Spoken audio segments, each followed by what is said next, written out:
Hello friends, आज हम बात करेंगे बारिश के मौसम में लंग्स की बीमारी या फेफड़ों की बीमारी से परेशान पेशेंट्स को क्या क्या चीज़ों का विशेष ध्यान रखना चाहिए ताकि लंग्स की कंडीशन खराब ना हो। हम सभी जानते हैं कि बारिश के टाइम इन्फेक्शंस का चांस ज़्यादा होता है, खासकर निमोनिया का, खांसी जुकाम का चांस ज़्यादा होता है। लेकिन बहुत सारी और भी बीमारियां हैं, खासकर अस्थमा, जो कि बारिश के टाइम अक्सर बिगड़ जाता है। तो आज हम इससे रिलेटेड कुछ बातें करेंगे कि बारिश के टाइम क्या विशेष ध्यान रखना चाहिए लंग्स की बीमारी से पीड़ित पेशेंट्स को ताकि बीमारी बिगड़े ना।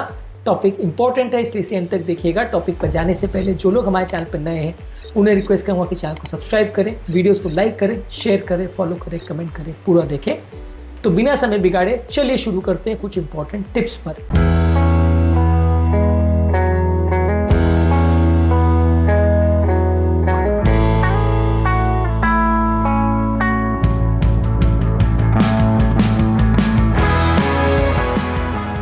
सबसे पहले जरूरी है कि घर की हवा की क्वालिटी प्रॉपर मेंटेन करिए। वातावरण में बहुत ज़्यादा ह्यूमिडिटी नहीं होनी चाहिए।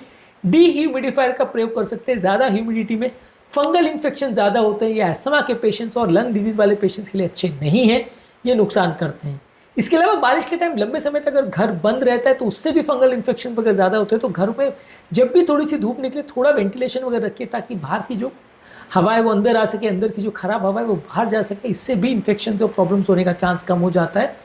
इसके अलावा घर के जो फिल्टर्स वगैरह लगे हुए हैं या एसी के जो फिल्टर्स हैं उनको क्लीन और रिप्लेस ज़रूर करिए, क्योंकि फिल्टर्स में जमा कई बार कचरा जो होता है उसमें भी कई बार साथ में फंगस इन्फेक्शन हो जाता है और वो हवा जब अंदर आती है तो इन्फेक्शन बढ़ा देती है, एलर्जी ज़्यादा करवाती है। तो इससे कई बार आपकी रेस्पिरेटरी कंडीशन बिगड़ सकती है और ये इन्फेक्शन कई बार आपकी प्रॉब्लम बढ़ा सकते हैं।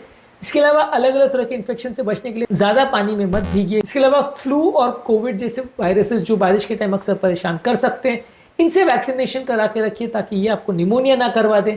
इसके अलावा हाथों का और पाँव का और शरीर के हाइजीन और क्लीनिनेस का प्रॉपर ध्यान रखिए।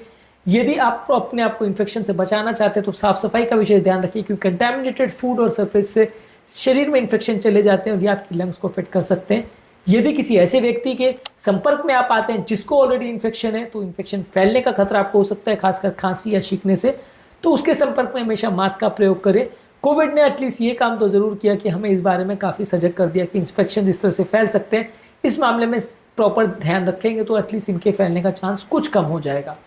इसके अलावा व्यक्ति की कैसे ब्रीदिंग का पैटर्न है उसको प्रॉपरली मॉनिटर करिए। यदि आपके पास अस्थमा वगैरह का प्रॉब्लम है तो कैसा उसका सांस लेने का पैटर्न है, शुद्ध गति है, श्वास गति बढ़ तो नहीं है, उसके कैसे लक्षण है, इस पर विशेष ध्यान रखिए। और यदि उसको अस्थमा के लिए कोई दवाइयाँ चल रही है तो उसको प्रॉपरली कंटिन्यू करिए। इस तरह की दवाइयों को मिस करेंगे, खासकर उससे रिलेटेड इनहेलर्स और स्टेरॉइड्स को, तो कंडीशन बिगड़ने का अंदेशा रहता है। इसके अलावा प्रॉपरली ड्रेस करिए, रेन कोट्स का, छातों का, ये सब चीज़ों का प्रयोग करिए। ज़्यादा समय तक यदि आप गीले रहेंगे तो मॉइस्चर की वजह से इन्फेक्शन होने का चांस बढ़ जाता है। तो इसलिए प्रॉपर्टी को प्रॉपरली क्लीन करना और ड्राई रखना ज़रूरी है। और अगर किसी जगह पे आप ज़्यादा समय तक रह रहे हैं जहाँ वातावरण बहुत सीला है या डैम्पनेस वह है तो वहाँ पे भी थोड़ा अवॉइड करिए उस जगह पे जाना, क्योंकि ये सारी चीज़ें लंग के इन्फेक्शन और एलर्जी को ट्रिगर कर सकती हैं, जो कि हेल्थ के लिए अच्छा नहीं है। इसके अलावा हेल्दी डाइट लीजिए जिसमें फल, सब्जियाँ, antioxidants, vitamins, minerals, healthy fibres और हेल्दी फैट्स है, ये सारी चीज़ें हो।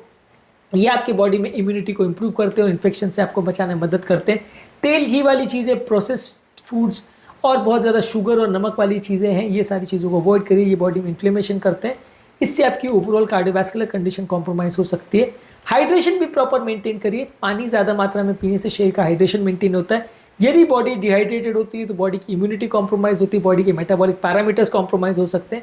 इसकी वजह से भी कई बार आपको इन्फेक्शन या होने का चांस बढ़ता है। इसलिए पानी ज़्यादा मेंटेन करिए। जो आपकी लंग की जो नलियाँ होती है उसके अंदर जो म्यूकस होता है वो भी डिहाइड्रेशन की वजह से सूख जाता है, जिसकी वजह से इन्फेक्शन ज़्यादा हो सकते हैं। और इन्फेक्शन से बचने के लिए आपको इसको हाइड्रेटेड या गीला रखना ज़रूरी है, इसलिए थोड़ा ज़्यादा पानी पीजिए। इसके अलावा ज़रूरी ये है कि बारिश के टाइम आपको प्यास क्योंकि कम लगती है वातावरण में मॉइस्चर या नमी होने की वजह से, तो भले प्यास ना भी लगे तो भी आपको थोड़ा 2-3 लीटर पानी पीते रहना है। इससे बॉडी का हाइड्रेशन मेंटेन रहता है। बारिश के दौरान आपकी एक्सरसाइज कॉम्प्रोमाइज़ हो जाती है, आप बाहर नहीं जा पाते, इसकी वजह से रेस्पिरेटरी इन्फेक्शन और प्रॉब्लम्स होने का चांस बढ़ जाता है। आपकी ओवरऑल फिटनेस कॉम्प्रोमाइज़ हो जाती है। तो इसलिए घर पर ही एक्सरसाइज करिए। योगा, प्राणायाम और इस तरह की जो भी एक्सरसाइज आप कर सकते हैं, एरोबिक्स है, डांस है, ये सारी चीज़ों करिए। और यदि बीच में बारिश रुक जाए तो जिम जाके भी एक्सरसाइज करिए। यदि आसपास में जिम है और वहाँ जा सकते हैं तो जाके एक्सरसाइज करिए। जहाँ तक पॉसिबल है अपनी एक्सरसाइज की कंसिस्टेंसी को मेंटेन करिए, उसे मिस मत करिए।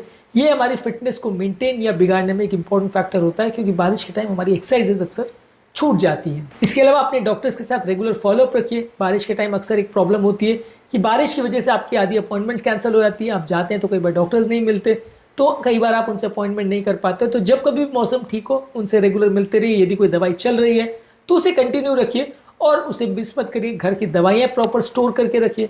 कई बार बारिश की वजह से दवाइयाँ सीलन की वजह से ख़राब हो जाती है, तो इसका भी विशेष ध्यान रखिए। नहीं तो बारिश के टाइम कई बार आपका दवाइयाँ इनफेक्टिव हो जाती हैं, इनको लेने के बावजूद भी असर नहीं करती है।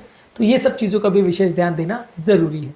जो भी मेडिसिन आपको लिखी गई है उसको जैसा प्रिस्क्राइब किया गया उसी तरह से लीजिए, और यदि उसमें कोई एडजस्टमेंट्स की आवश्यकता है तो डॉक्टर से डिस्कस करके वो एडजस्टमेंट्स कर सकते हैं। एलर्जी वाले पेशेंट्स को कोशिश करना है कि एलर्जेंस और पॉलन ग्रेन से थोड़ा बचिए। घर के दरवाजों को थोड़ा बंद रखिए और बहुत ज़्यादा ऐसे वातावरण में जहाँ स्ट्रॉन्ग केमिकल्स की स्मेल आ रही है या धुआं आ रहा है या केमिकल फ्यूम्स आ रहे हैं, ये सारी चीज़ों से बचिए। ये आपके अस्थमा को थोड़ा बिगाड़ सकते हैं। मेंटल स्ट्रेस और मानसिक तनाव को भी कम रखिए। यदि मानसिक तनाव बहुत ज़्यादा है और नींद प्रॉपर नहीं हो रही है तो बॉडी में मौजूद ये स्ट्रेस हार्मोन्स भी आपकी बॉडी की इन्फ्लेमेशन बढ़ा सकते हैं। इसकी वजह से भी आपकी कई तरह की बीमारियां हो सकती है, तो इसको भी कम रखिए। बारिश के टाइम आपका स्ट्रेस बढ़ने का एक और कारण रहता है कि आप फ्रेंड्स, फैमिली और रिलेटिव के साथ कनेक्ट नहीं कर पाते, बात नहीं कर पाते। तो रेगुलरली फ़ोन पर या वीडियो कॉल पर उनके साथ चैट करते रहिए, तो थोड़ा सा एटलीस्ट आपका मन लगा रहेगा और आप डिप्रेशन में नहीं जाएंगे।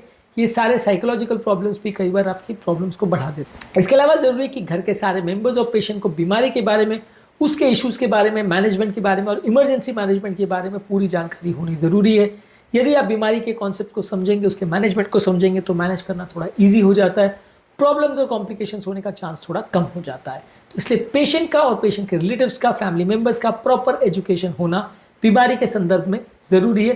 काफ़ी स्टडीज़ में ऐसा देखा गया है कि ज़्यादातर बीमारी वाले पेशेंट्स यदि वो प्रॉपरली खुद को एजुकेट करते हैं तो बीमारी मैनेज करना अक्सर काफ़ी ईजी हो जाता है, काफ़ी कॉम्प्लिकेशंस होने का चांस कम हो जाता है।